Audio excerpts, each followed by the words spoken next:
welcome to my weekly reading update. This is going to be the video that I talk about all the books that I read this last week. And I'm also going to start doing a featured book, which this week will be Dracula. I've already talked about this in my book going over vampire books you should read. So there it is. This is hopefully going up on Halloween, so that's kind of why I just put that there. It's time to discuss the 3 books that I read this week, and I will say it was a pretty mixed bag for me. One was a reread, I think. I'm pretty sure I read this story before. But I'm not gonna lie, I forget more books than I've probably read. That's the way it is. So it was Robert Louis Stevenson's Dr. Jekyll and Mr. Hyde, and I do like this story. I do think it's very interesting. Definitely not so much a horror as it is kind of a, discussion of the duality of man and how can you really separate out the good and the bad of your nature. And this is what Dr. Jekyll is endeavoring to do. He recognizes that in himself he has these weaknesses and these things that he doesn't like about himself. He has a tendency to want to do bad things, which we're kind of left to decide for ourselves what we think these things are, but not so much discussed in this.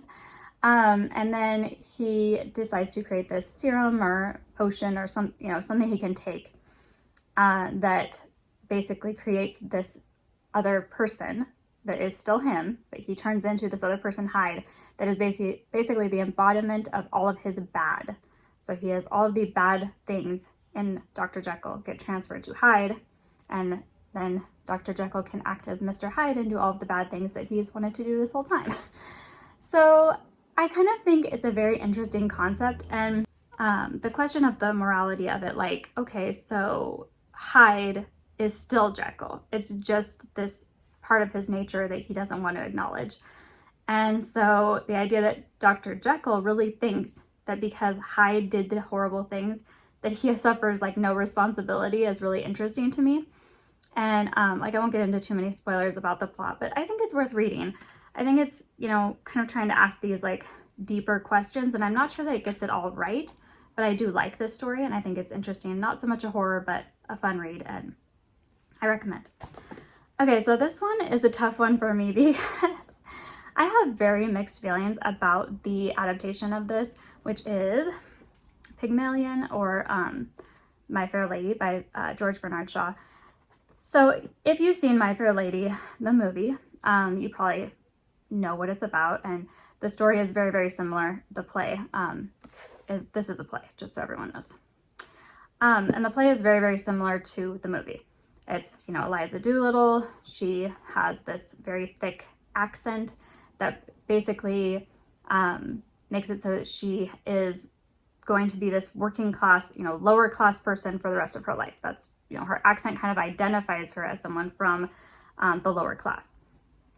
And so because she can't speak properly, she one day meets Professor Higgins and Colonel Pickering, and they take it upon themselves to help her become a lady, and she's going to learn how to speak like a lady, and they're going to pass her off as, some kind of duchess or something, and it's like a bet between them. I guess this is how rich people amuse themselves.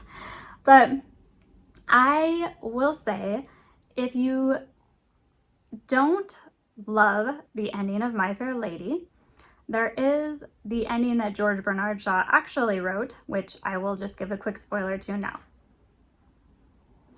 Okay, so in George Bernard Shaw's own version of this Pygmalion, My Fair Lady, Eliza ends up with Freddie.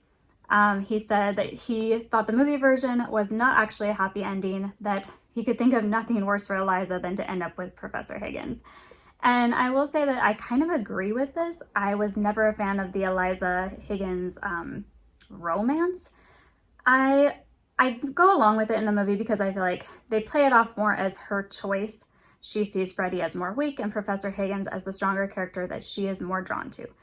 Which, okay, that's Eliza's choice. But I definitely felt like in this, it was just that they play off more that she's a very caring person, and spending all the time with Professor Higgins and Colonel Pickering, she's developed these very strong feelings, and she kind of has this infatuation with him. But when she realizes she's never going to have his full love, full attention, he will always be a professor, he'll always be somebody who's focusing on, the things that matter more to him. He's not going to focus on her. She picks Freddie. So I like that. I mean, I think that it just works more as, you know, a story. It makes much more sense to me that she would have picked Freddie, who was devoted to her, than some guy that she could never have the, you know, love that she really wanted from. So either way, this is not like my favorite by any means. The story is fine. It is a classic. There's nothing I think wrong with it. I guess just like looking through it as like a modern woman, I mean, I don't love it. I don't love the idea of these like rich guys being like, hey, like here's a bet to like, you know, make this girl who's in the, you know, slums basically into a lady. Like, I don't know. Even the modern adaptations, you know, Pretty Woman, stuff like that. That kind of stuff is very cringe to me. The, you know, let's dress her up and pass her off as a lady. This doesn't work for me. But, you know, I'd say if you like the movie a lot, this is probably worth reading. Okay, and the last book that I finished this week, I have the most mixed feelings about, and not a lot of like good feelings. It's kind of just the most meh I felt about a book in a long time, which is saying something because I usually have really strong opinions, but this book is Gallant by V.E. Schwab, and it's so meh. Like, I don't know how else to explain that. It's just not, it just doesn't work for me. Olivia is our main character. She is mute, which we're never given any reason behind this. We don't know if it was she was born this way or if there was something that contributed to her not being able to speak. It's just seemingly thrown in. And I am good with, you know, like representation, like, you know, disabilities, diversity, all that good. But I just felt like it wasn't used in the story to where it really was, you know, part of her character. You almost forgot most of the time that she couldn't speak until she had to say something and then she's like writing it down. So I don't know, I just didn't really think that that was done very well. Maybe that's just me. But also this story is about a girl who can, you know this from the very beginning, she can see ghosts, or ghouls as they're referred to in this story. And she has this ability to see them, and she, you know, doesn't like, kind of does communicate with them a little bit, but she mainly just like tries to keep them away from her because, you know, she doesn't want to be the girl like that is known for like, you know, I can talk to ghosts. So we start off with her in this school for girls that she hates. She's miserable, you know, this though. I think this is just so stereotypical of like a beginning heroine story, you know, oh, I started off at this girls' reform school kind of a thing, and, you know, I want a family, but I was abandoned, and it's just so like cookie cutter. It just doesn't stand out to me at all. And same thing, she gets a letter and from her uncle calling her to come home. You've always had a home, you've always been wanted, come home. And the other thing that we know about Olivia is the only thing that she has of her parents is a journal from her mother. And in the journal, the last thing in this is a letter to Olivia telling her, like, basically, you're safe, just don't go to Gallant. Well, her uncle, that's the home, the family home, is called Gallant, and her uncle says, come back to Gallant. So from the very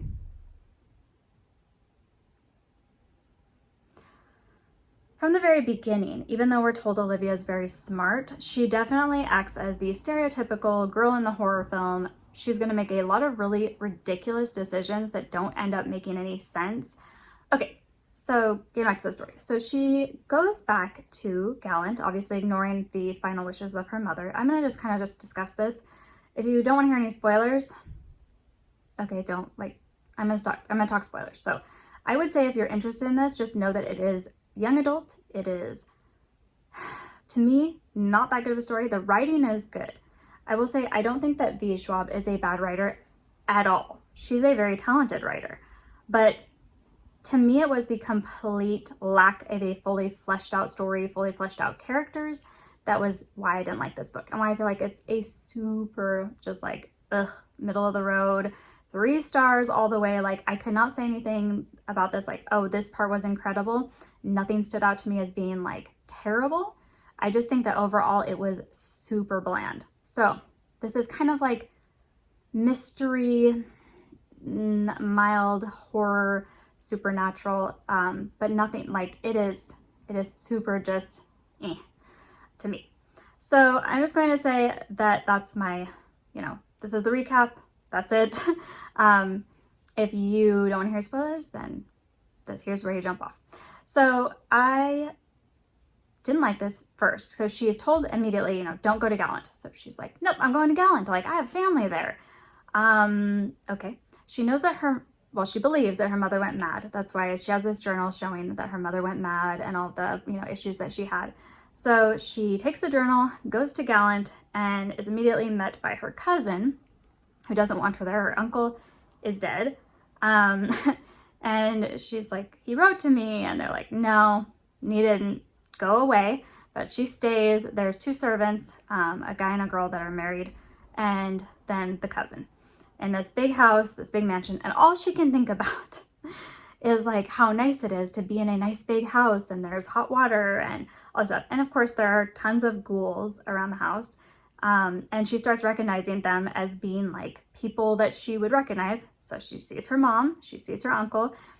And even though she's been warned by all this writing in her mother's journal about how, bad things have happened and don't go to Gallant, she is very incredulous for seemingly no reason that like anything bad could happen. How could anything bad happen here? It's like there are tons of dead people around this house. You can see them. And yet you're just like, yeah, whatever. So she has never been able to dream before. And she starts having these awful dreams. She sees her uncle committing suicide, things like that. And she knows he's dead because she's seen his ghoul and she's seen her mother's ghoul, and she, kind of can figure these things out. So that is what's going on. And then she very quickly goes, and explores the house, discovers this thing. It's like a statued sculpture thing where it's 2 houses basically. If you look at the cover of Gallant, it has it on there. But basically 2 houses that are mirror images of each other, which is giving up the ghost literally and figuratively, and whatever. They're not hiding nothing in the plot here. You immediately know that there are 2 Gallants, that there's the Gallant she's in, and then there's the other world Gallant that is the mirror image of this Gallant. So there's this, bad guy, on the other side who's living in the other Gallant and trying to get to her, trying to get out. And it's not like this is a mystery. It's so as soon as you learn that there are 2 houses, what's going on. There's no mystery to discover here. And it's so early that this happens that then we get to spend a lot of time with her picking out clothes to wear. She goes in the garden and cuts her hand, which doesn't really do much for the story. There's just these things that slow the story down when it should have been picking up. And I felt like it, pacing wise, was not that great, but spent so much time on her and, her wanting a family, her attachment to her mother's journal, her going outside, like I said, her picking out her mother's clothes, and kind of her exploration of the house, that then the ending felt super rushed. She does eventually go, there's a wall. She goes through to the other side and discovers the other Gallant that we both, everyone knows is there. And it's so frustrating because I feel like this story could have been so good, but it's just so not trying, in my opinion. It's just so lacking in real horror, lacking in surprises. It just doesn't have that gripping aspect where you're like, what could happen to her? Because nothing's gonna happen to her. I'm sorry. She's not gonna get hurt. Other people could have, but you don't have any attachment to those characters. The cousin is her cousin. She has very minimal interactions with him. At first, he basically doesn't want her there, and even after he kind of accepts her, it's they have a few interactions. You don't have time to care about him. You don't even really care that much about Olivia because she seems to just be so foolish. She just, and even after she's kind of seen the horror aspect of this and this evil person that's living on this other side of this wall, she just doesn't seem to realize how bad things are. And it never seems to really come home to her. And because she's not really scared, we can't be scared. Because she's not fully grasping this horror aspect, the reader doesn't feel it. Because we're living through her. So I think they made her, I don't know, it was kind of maybe she was going for strong female character, but it just came off as you're really foolish.